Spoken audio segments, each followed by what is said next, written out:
વિદ્યાર્થી મિત્રો, સ્વાગત છે તમારું નવા એક વિડીયોમાં। તમે જોઈ રહ્યા છો જ્ઞાન વિશ્વ યુટ્યુબ ચેનલ। ગણિત વિજ્ઞાન તો જ્ઞાન વિશ્વનું જ। આ વિડીયોની અંદર આપણે વાત કરીએ છીએ ધોરણ 10 પ્રકરણ 11 વર્તુળ સંબંધિત ક્ષેત્રફળ સ્વાધ્યાય 11.1 નો દાખલા નંબર 6। હવે દાખલા નંબર 6 શું કહેવા માંગે છે એ સમજીએ કે 15 સેમી ત્રિજ્યાવાળા વર્તુળની જીવા કેન્દ્ર આગળ 60 નો ખૂણો આતરે છે। તો સૌપ્રથમ તો આપણે એને ડ્રો કરી લઈએ। તો એક જીવા ડ્રો કરી લઉં। આ હું એક જીવા ડ્રો કરી લઉં અને કેન્દ્ર આગળ કેટલો ખૂણો આતરે છે તો કે 60 નો।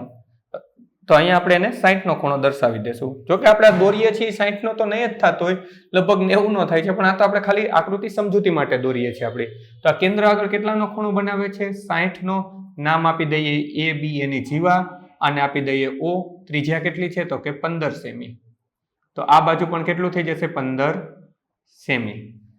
હવે આટલું થયું। હવે આપણે વાત કરીએ કે તેને અનુરૂપ લઘુ વૃત્તખંડ અને ગુરુ વૃત્તખંડનું ક્ષેત્રફળ ગોતો। પાઈ ની કિંમત અને √3 નું આપણને આપી દીધું છે। √3 ની કિંમત એટલે આપી છે અને સમબાજુ ત્રિકોણ આપણે સાબિત કરવો પડશે। તો આપણે આ નીચેનો ભાગ ગોતવાનો છે અને આ આખેનો ઉપરનો ભાગ ગોતવાનો છે। વૃતાંશનું ક્ષેત્રફળ ગોતવાનું નથી ગોતવાનું, છતાં ગોતવું તો પડશે, ત્યારે જ આપણને નીચેનો ભાગ મળશે। તો ચાલો વિડીયોની શરૂઆત કરીએ। અને એ પહેલા તમે જો જ્ઞાન વિશ્વ ઉપર નવા છો અથવા તો હજી સુધી જ્ઞાન વિશ્વને સબસ્ક્રાઇબ નથી કરી, નીચે આપેલા સબસ્ક્રાઇબ બટનને ક્લિક કરો, બાજુનું બેલ આઇકન પણ દબાવો। વિડીયો કેવો લાગ્યો અથવા દાખલામાં કાંઈ ના સમજાય કોમેન્ટ કરીને જણાવજો। તો સૌપ્રથમ આપણે આ લઘુ વૃત્તખંડ ગોતવું છે, એના માટે મારે બે સ્ટેપ જવું પડશે।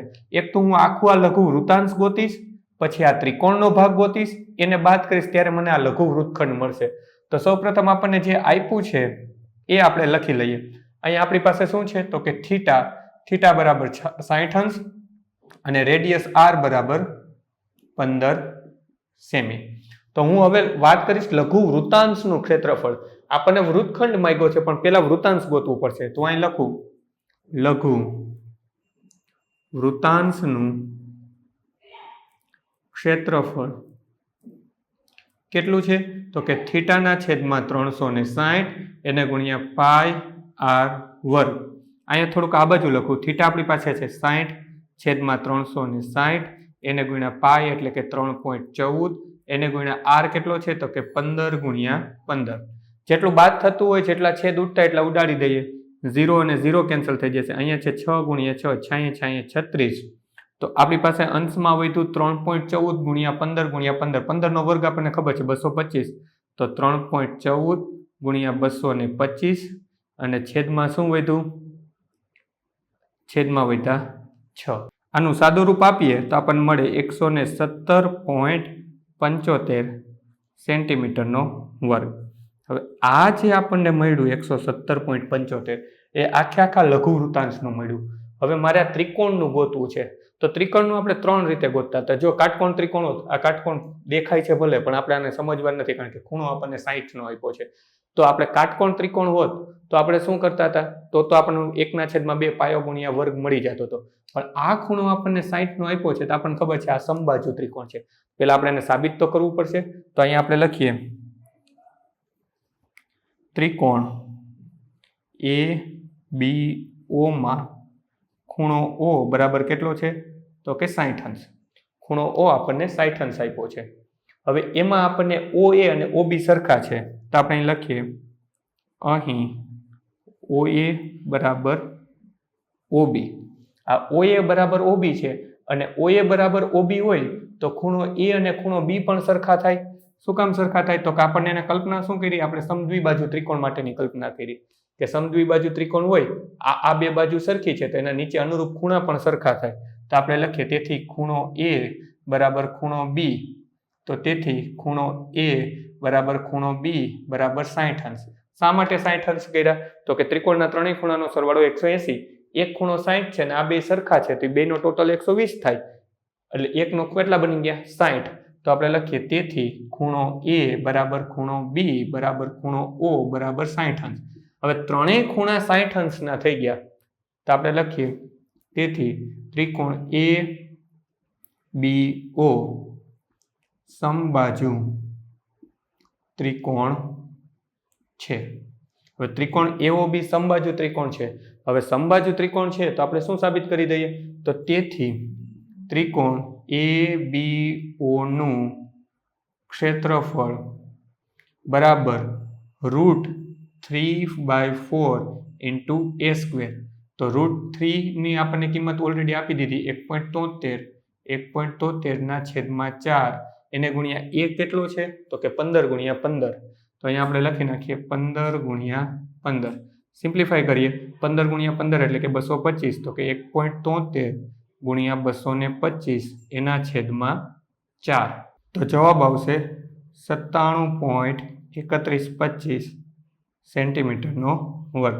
આના સાદુરૂપ આપવા માટે હું ટ્રાય અમુક દાખલામાં કરું છું, આમાં નથી કરી, કારણ કે સાદુરૂપો જે એટલા મોટા છે ને કે વિડીયોની લેન્થ જેટલી છે એ ટોટલી ડબલ થઈ જશે, કારણ કે આમાં પોઈન્ટ પછી 4 ડિજિટ જવાનું છે, આમાં સાદુરૂપ એવડું છે ને હજી ત્રીજું સાદુરૂપ પણ અવડું મોટું જ આવવાનું છે, એટલે સાદુરૂપ આ વિડીયોમાં હું આપતો નથી.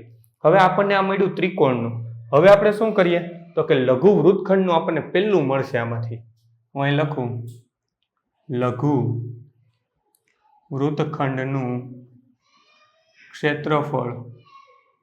કોની કોની બાદબાકી કરી નાખીશ, તો કે લઘુ વૃત્તાંશમાંથી ત્રિકોણને બાદ કરી નાખીશ. તો અહીંયા લખું લઘુ વૃત્તાંશનું ક્ષેત્રફળ એને ઓછા ત્રિકોણ ABO નું ક્ષેત્રફળ.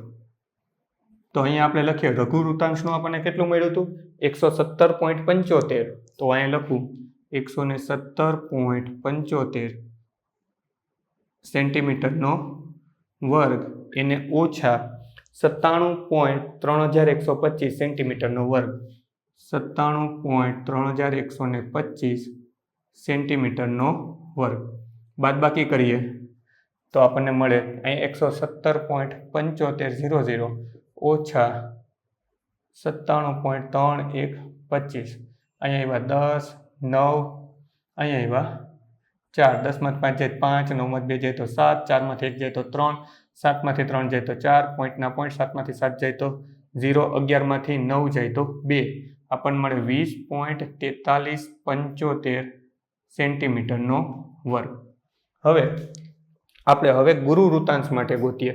આપણને એક મળી ગયું. ગુરુ વૃત્તખંડ માટે ગોતીએ અને આપણે બોક્સ બનાવી દઈએ.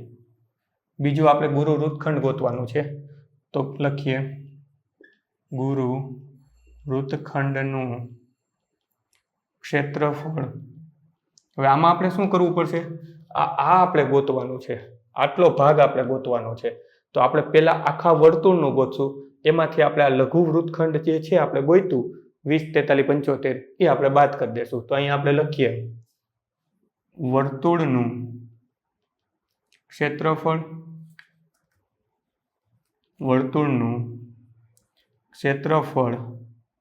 એને ઓછા લઘુ, અહીંયા આપણે ગોઈતું ને વૃત્તખંડનું ક્ષેત્રફળ. હવે આપણે વર્તુળનું કેટલું છે, આપણને વર્તુળનું તો આપણે ગોઈતું નહોતું, તો હું અહીંયા લખી નાખું πr વર્ગ. તો અમે લખી નાખું πr વર્ગ એને ઓછા લઘુ વૃત્તખંડનું તો આપણને ખબર છે 20.4375 સેન્ટીમીટરનો વર્ગ. તો અહીંયા હું લખું પાઈ બરાબર આપણે પાઈની કિંમત 3.14 લેવાની છે, તો 3.14 એને ગુણ્યા 15 એને ઓછા 20.4375 સેન્ટીમીટરનો વર્ગ. આને સાદુરૂપ આપીએ તો આપણને મળે 706.5 એને ઓછા 20.4375. બાદબાકી કરી લઈએ. અહીંયા 706.5 અને એને ઓછા 20.4375. અહીંયા 0, 0, 0 કરી દઈએ તો અહીંયા 10, 9, 9 ને 4, 10 માંથી 5 જાય 5, 9 માંથી 7 જાય 2, 6, 0, 6 માંથી 6 જાય 0, 70 માંથી 2 જાય તો 68. તો આપણને કંઈક આવવા મળ્યા 686.0625 સેન્ટીમીટરનો વર્ગ. વિડીયોને પોઝ કરી બંને વૃત્તખંડના ક્ષેત્રફળ તમારી નોંધપોથીમાં ઉતારી લો. ત્યાં પછી વિડીયો ચાલુ રહેવા દેજો. છઠ્ઠા પછી 7મો દાખલો એક ફોટોની લિંક સ્વરૂપે જ આપી દઈશ. ડિસ્ક્રિપ્શનમાં ત્યાંથી તમે જોઈ શકશો. સ્વાધ્યાયના બધા જ દાખલાની લિંક, ઉદાહરણ, થિયરી બધી જ લિંક ડિસ્ક્રિપ્શનમાં આપેલી છે, તો ત્યાંથી તમે જોઈ શકશો. બાળ મિત્રો, વિડીયો જોવા માટે ખૂબ ખૂબ આભાર. આ વિડીયોને લાઈક કરો. જો હજી તમારા મિત્રો સાથે આને શેર ના કર્યો હોય તો આ વિડીયોને શેર કરજો અને મારી આ ચેનલને કે જ્ઞાન વિશ્વને સબસ્ક્રાઇબ કરવાનું ભૂલતા નહીં. ચોક્કસથી આ ચેનલને તમે સબસ્ક્રાઇબ કરજો. Thanks for watching. ફરી મળશું બીજા વિડીયોમાં.